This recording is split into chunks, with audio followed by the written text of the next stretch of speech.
क्या हुआ मेरी लाडो, ऐसे क्यों रो रही है बेटा?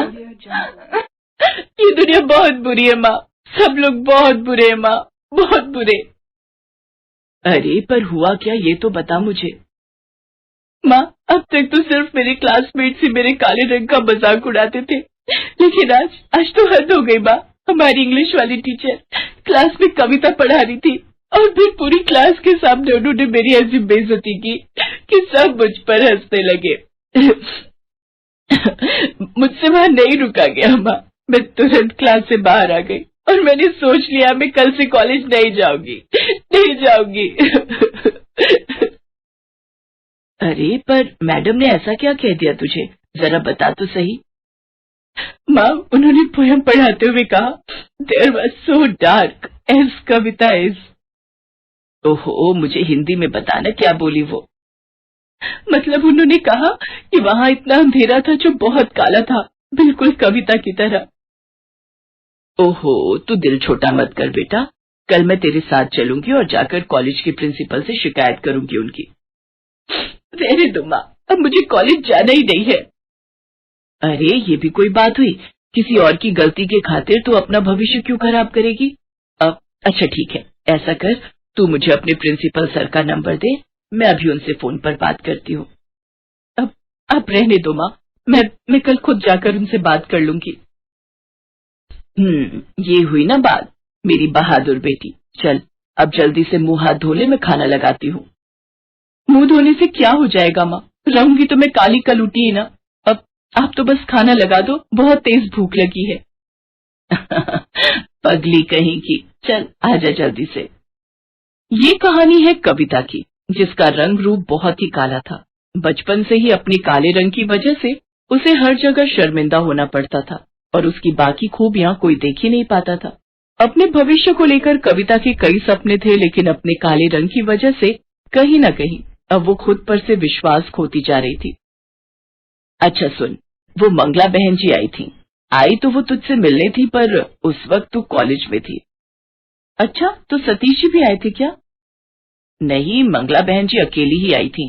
वो हरियाली तीज आने वाली है ना, तो तेरे लिए बहुत सारा सामान देकर गई हैं, जाकर देख। अपनी माँ की बात सुनकर कविता फौरन सामान देखने चली गई।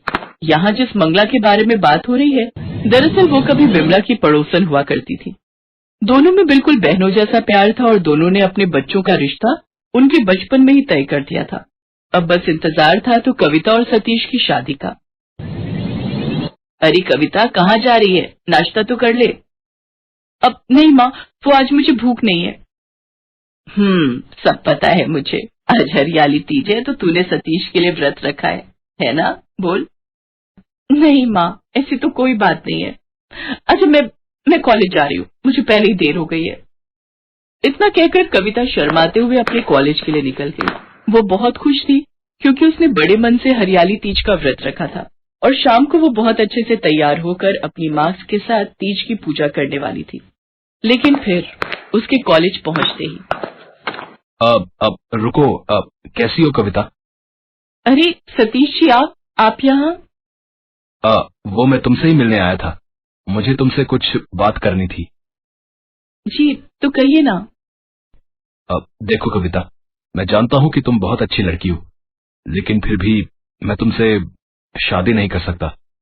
देखो कविता, मुझे गलत मत समझना, पर तुम्हारा रंग मतलब मैं क्या कहूँगा अपने सारे दोस्तों को, अपने ऑफिस के कलीग से कैसे मिलवाऊंगा तुम्हें, सब मेरा मजाक उड़ाएंगे। सतीश की बात सुनकर कविता के पैरों तले जमीन खिसक गई।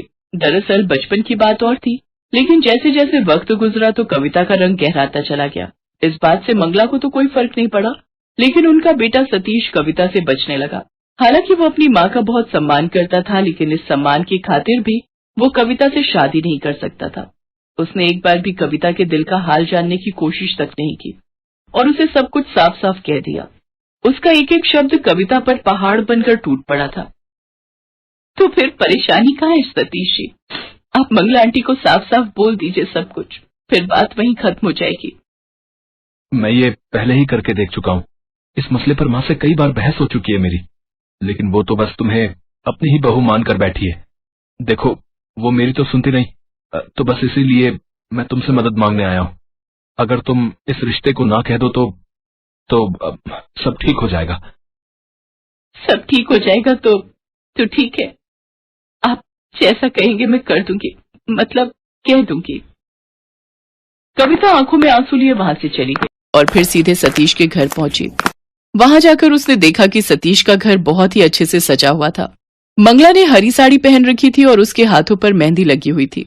कविता ने मंगला के सामने जाते ही फिर मंगला के पैर छुए।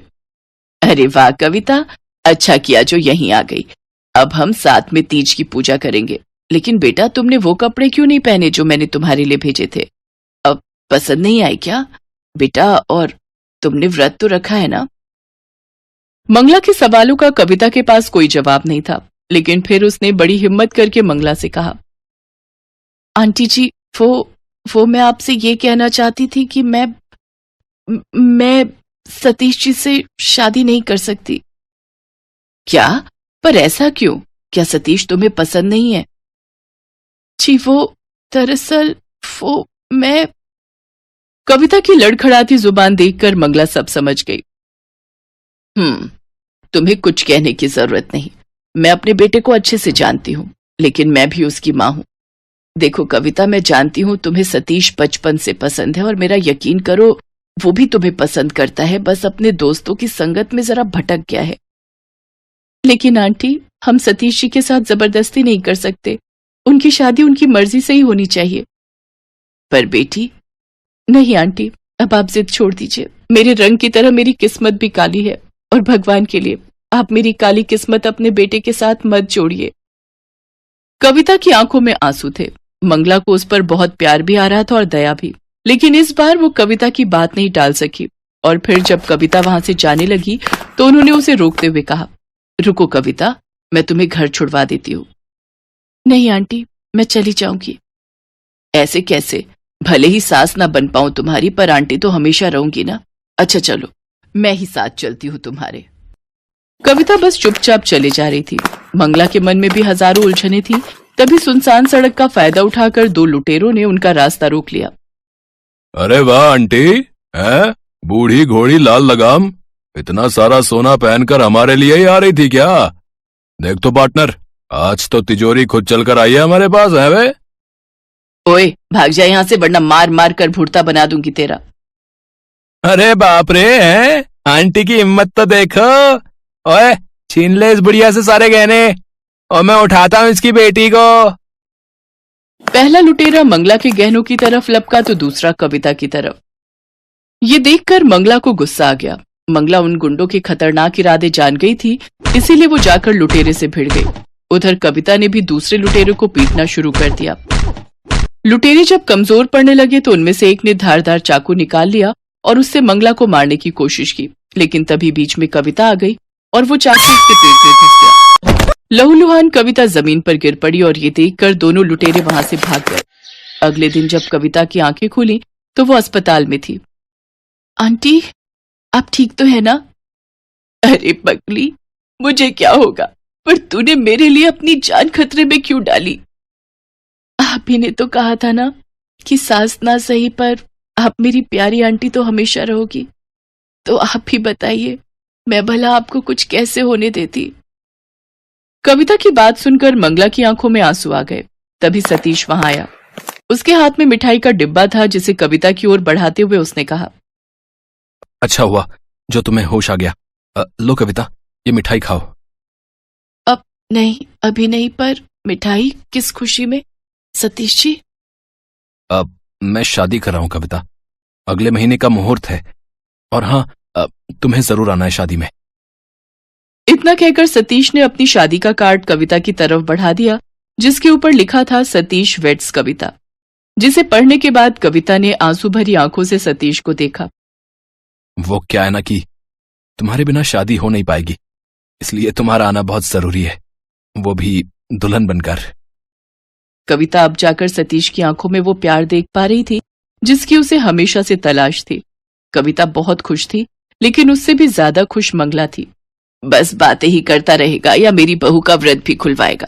अरे पगले, तेरे लिए हरियाली तीज का व्रत रखा है इसने। मंगला की बात सुनकर सतीश को बड़ी शर्मिंदगी महसूस हुई और उसने फौरन मिठाई खिलाकर कविता का व्रत खुलवाया। और इस तरह कविता का न सिर्फ हरियाली तीज का व्रत पूरा हुआ, बल्कि उसकी मन मांगी मुराद भी पूरी हो गई।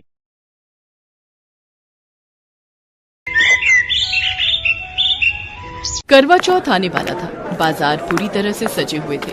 काजल की जेठानी उमा को देखकर लग रहा था मानो आज ही पूरा बाजार खरीद लाने वाली हो। काजल, तुम ये सामान की थैली घर तक लेकर चलो, मैं तब तक मेहंदी लगवा लेती हूँ। तुम तो मुट्ठी छापती हो, तो तुम तो कल रात में ही लगाओगी। काजल सामान की थैली लेकर घर पहुँचती है। क्या हुआ काजल बहू, उमा बहू कहाँ रह गई? माँ जी, वो भाभी गली के बाहर मेहंदी वाले बैठे हैं, उनसे मेहंदी लगवा कर आ रही है। तूने मेहंदी क्यों नहीं लगवाई? तू ऐसे क्यों आ गई? माँ जी, करवा चौथ तो परसों है, मैं तो कल खुद से ही लगा लूंगी। ये देखो, मैं आपके लिए कितनी सुंदर साड़ी लाई हूँ, ये मैं आपको परसों पूजा के बाद दूंगी। काजल बहू, इधर आ, मेरी तरफ देख। मुझे पता है तेरी आंखों में आंसू मुझे साफ दिखाई दे रहे हैं। काजल कब तक ऐसे अपना मन मारती रहेगी? तभी उमा आ जाती है। माँ जी, ये देखो कितनी सुंदर मेहंदी लगवाई है मैंने। पूरे 700 रुपए दोनों हाथों पर कलाई के ऊपर तक लगवाने के मांग रहा था, मैंने तो 500 ही पकड़ाए। उमा, तुमने काजल को मेहंदी क्यों नहीं लगवानी दी? माँ जी, काजल तो मुट्ठी छाप लेती है। अभी तीजों का त्योहार गया था, फिर रक्षाबंधन में भी काजल ने मुट्ठी तो छापी थी। और वैसे भी काजल का तो रंग इतना काला है, हाथों में मेहंदी लगी हुई होगी तो भी काले रंग से मिलकर छुप जाएगी। हाँ उमा, तुम बहुत बोलने लगी हो। क्या हुआ अगर काजल बहू का रंग काला है तो? उसके मन को देखो, वो तुम्हारी कितनी इज्जत करती है। तो मैं कौन सा इसका अनादर कर रही हूँ? अब काली को गोरी बोलने से काजल का रंग गोरा नहीं हो जाएगा, ये बात तो आप भी जानती हो माँ जी। पिछले 3 साल से देवर जी का स्वभाव देख रही हो, कितना चिड़चिड़ा हो गया है। उनकी पसंद की लड़की से जिससे वो प्यार करते थे आपने शादी नहीं होने दी। आप ही काजल को पसंद करके लाई थी। आपकी सहेली ने मरते हुए आपसे वचन ले लिया और आप इसे अपने घर की बहू बना कर ले आई। हंसते खेलते देवर जी का चेहरा मुरझाया रहता है। माँ, शाम की चाय मेरे कमरे में ही भिजवा देना, मैं ऑफिस का जरूरी काम कर रहा हूँ। काजल, जा सौरभ को पहले चाय दे आ। ये करवा चौथ का सामान बाद में अलमारी में रख लेना। काजल अभी सौरभ को चाय देने जा ही रही थी कि उसके पापा और बहन करवा चौथ का सामान देने के लिए आ जाते हैं। नमस्ते बहन जी, मैंने सोचा कल बच्चे तैयारियों में व्यस्त हो जाएंगे तो आज ही करवा चौथ दे आते हैं। दीदी, जीजू कहाँ हैं? वो अपने कमरे में हैं। आंटी, मैं जीजू से मिलकर आऊं? हाँ हाँ बिटिया, क्यों नहीं, तुम्हारे जीजू हैं, जाकर मिल लो। काजल की बहन पारुल सौरभ के कमरे में चली जाती है। सौरभ ऑफिस का काम कर रहा था। कैसे हो जीजू, आप तो कितने दिनों से घर ही नहीं आए। ये आपकी चाय लाई थी। काजल, जब तुम्हारी मेहमान नवाजी हो जाए तो मुझे बता देना, मैं अपना काम करने कमरे में आ जाऊंगा। अभी मैं छत पर जा रहा हूँ, 2 घड़ी कोई ढंग से काम भी नहीं करने देता। जैसी शक्ल है वैसी अक्ल है। सौरभ कमरे से बाहर निकलता है और गुस्से में छत पर चला जाता है। वो काजल के पिता को नमस्ते तक नहीं करता। लगता है दामाद जी व्यस्त हैं। अच्छा बहन जी, हम चलते हैं। चलो पारुल बिटिया। काजल के पिता और बहन चुपचाप वहाँ से चले जाते हैं। काजल की आंखों में आंसू आ जाते हैं और वो रोने लगती है। चुप हो जा बहू, मुझे सचमुच सौरभ पर बहुत गुस्सा आता है। उसका इस तरह से व्यवहार बिल्कुल ठीक नहीं है। अरे, तुम्हारे पापा चले भी गए, मैंने तो उनके लिए इनसे कहकर समोसे मंगवाए थे। चलो कोई नहीं, हम समोसे खाकर चाय पी लेते हैं। काजल के दर्द को सिर्फ उसकी सास समझती थी, पर वो बेचारी भी क्या कहती। जब बच्चे बड़े हो जाते हैं तो उन्हें वक्त ही सिखाता है, फिर वो अपने माता पिता की भी नहीं सुनते। करवा चौथ का त्योहार आ जाता है। काजल की जेठानी साड़ियाँ देखने में व्यस्त थी। सुनो जी, मैं इसमें से कौन सी साड़ी पहनूं? आपको पता है शाम की पूजा में सब अच्छे से तैयार होकर आती हैं, मुझे उन सबसे ज्यादा सुंदर दिखाई देना है। माँ, तुम कुछ भी पहन लो, तुम्हारे ऊपर सब अच्छा लगता है, आखिर तुम हो ही इतनी सुंदर। उधर काजल भी शाम की पूजा की तैयारी के लिए कपड़े निकाल रही थी। सुबह से 10 बार साड़ियाँ निकालकर अलमारी में वापस रख चुकी हो। अरे तुम्हारे काले रंग पर कुछ नहीं जचने वाला, तुम जो मर्जी पहन लो, सब तुम्हारे रंग में मिल जाएगा। मेरी किस्मत खराब थी जो तुम जैसी काले रंग रूप वाली लड़की से मेरी शादी हुई। पता नहीं बॉस को भी क्या हुआ था आज, आधे दिन की छुट्टी जरूर देनी थी, न छुट्टी देते न मैं तुम्हारी शक्ल देखता। उन्हें क्या पता मेरी बीवी औरों की पत्नियों की तरह सुंदर नहीं है। तभी सौरभ के फोन पर उसके बॉस का फोन आता है। Hi, good evening sir. Good evening Saurabh, अच्छा हो तुमने फोन उठा लिया। मैं तुम्हारे साथ के ऑफिस के और लोगों को फोन कर रहा था, पर किसी ने मेरा फोन ही नहीं उठाया। शायद उन्हें लगता है कि मैं काम के लिए उन्हें फोन कर रहा हूँ, पर कम से कम फोन तो उठाना चाहिए, किसी को कोई जरूरी काम होता है। क्या हुआ सर, कोई परेशानी है? मुझे बताइए, मैं अभी आ जाता हूँ। अरे नहीं नहीं, परेशानी मुझे नहीं है। वो आज मेरी सिस्टर का पहला करवा चौथ है, तो उसके ससुराल वाले एक बड़ी पार्टी कर रहे हैं। उसके घर करवा चौथ देने भी जाना है। मेरी पत्नी शोभना को साड़ी बांधनी नहीं आती है। शोभना को और भी तैयारी करनी है, इसलिए वो पार्लर नहीं जा पा रही। और इस समय एक पार्लर वाली से पूछा भी था, पर सब पार्लर बिजी हैं। वही परेशानी हो रही है। मैंने सोचा तुम्हारी पत्नी की नजर में कोई पार्लर वाली हो तो वो हमारे घर भेज दे। जी सर, मैं अभी 10 मिनट में आपको फोन करके बता। सौरभ सीधा अपनी भाभी उमा के कमरे में जाता है। भाभी, अगर आपको साड़ी बांधनी आती है तो थोड़ी देर के लिए आप ही मेरे साथ चल लो, सर का काम हो जाएगा। अब तुम्हारे सर की पत्नी को तैयार करने में मुझे क्या मिलेगा? मैं अपना समय क्यों खराब करूं? इससे तो मैं खुद ही तैयार ना हो जाऊं। सौरभ बेटा, तू भी किससे पूछ रहा है? उमा ने आज तक कभी किसी की मदद की है जो वो आज करेगी? एक बार काजल से पूछ ले, शायद उसकी जानकारी में कोई पार्लर वाली हो। माँ, तुम कैसी बातें कर रही हो? काजल को कभी पार्लर की जरूरत पड़ी भी होगी, उसे कुछ समझ नहीं है। क्या हुआ माँ जी, कोई परेशानी है? काजल की सास उसे सारी बात बताती है। माँ जी, अगर ये माने तो मैं इनके साथ इनके बॉस के घर चली जाती हूँ। मैं उनकी वाइफ को तैयार करके आ जाऊंगी। अभी तो पूजा में बहुत समय है। सौरभ बेटा, काजल ठीक कह रही है। अगर किसी को हमारी जरूरत पड़े तो हमें उनके काम आना चाहिए, और वैसे भी वो तुम्हारे बॉस हैं। तू काजल बहू को ले जा। माँ के कहने पर सौरभ काजल को अपने बॉस के घर ले जाता है। काजल को देखकर शोभना बहुत खुश होती है। काजल उसे बहुत सुंदर तैयार कर देती है। काजल, तुमने तो सचमुच पार्लर से भी अच्छा मुझे तैयार किया है। अब नंद की ससुराल जाओ तो बहुत से लोग देखते हैं। Thank you Kajal, you are so sweet. Thank you so much Saurabh. Kajal ji, आपने तो सचमुच शोभना को बहुत अच्छा तैयार किया है। अब इनके लिए कुछ खाने पीने का इंतजाम करो। सर, मेरा तो आज करवा चौथ का व्रत है। शाम को चंद्रमा देखकर ही मैं पानी पीऊंगी। अरे हाँ, मैं तो भूल ही गया था, आज तो आप दोनों का करवा चौथ का व्रत है। हाँ, फिर भी देखो काजल कितनी हिम्मत करके मेरे लिए यहाँ आई, मुझे तैयार किया। अब घर जाएगी, खुद भी तैयार होगी और पूजा भी करेगी। सचमुच काजल, तुमसे मिलकर बहुत अच्छा लगा। तुम बहुत अच्छी हो। सौरभ जी, आज तो काजल कुछ खा नहीं सकती, लेकिन इस संडे डिनर पर आप दोनों इनवाइट हो। काफी देर तक शोभना और उसके पति काजल और सौरभ के साथ बात करते रहे। काजल भी उनके साथ इतनी घुल मिल गई मानो उनके परिवार का हिस्सा हो। सौरभ का मान सम्मान आज काजल की वजह से और बढ़ गया था। सौरभ मन ही मन बहुत शर्मिंदा था कि जिस पत्नी को रूप रंग के लिए उसने हमेशा अपमानित किया, आज वही पत्नी उसके सम्मान का प्रतीक बनी थी, वही उसके काम आई थी। सौरभ मन ही मन अपने आप से वादा करता है, काजल कितनी अच्छी है, मैंने उसके साथ कितना गलत किया। वो बहुत सुंदर है, ये आज मुझे पता चल गया। काजल घर आती है और 16 श्रृंगार करके तैयार होती है। इतनी देर में सौरभ भी उसके पास आता है। मुझे माफ कर दो काजल, मैं तुम्हारी सुंदरता को पहचान नहीं पाया। मैं सचमुच बहुत भाग्यशाली हूँ कि तुम मुझे मिली। अपने पति का प्यार पाकर काजल बहुत खुश थी। काजल के चेहरे पर आई मुस्कान देखकर उसकी सास बहुत खुश होती है। उसके बाद उमा और काजल दोनों मिलकर चंद्रमा की पूजा करती हैं और अपना करवा चौथ का व्रत पूरा करती हैं।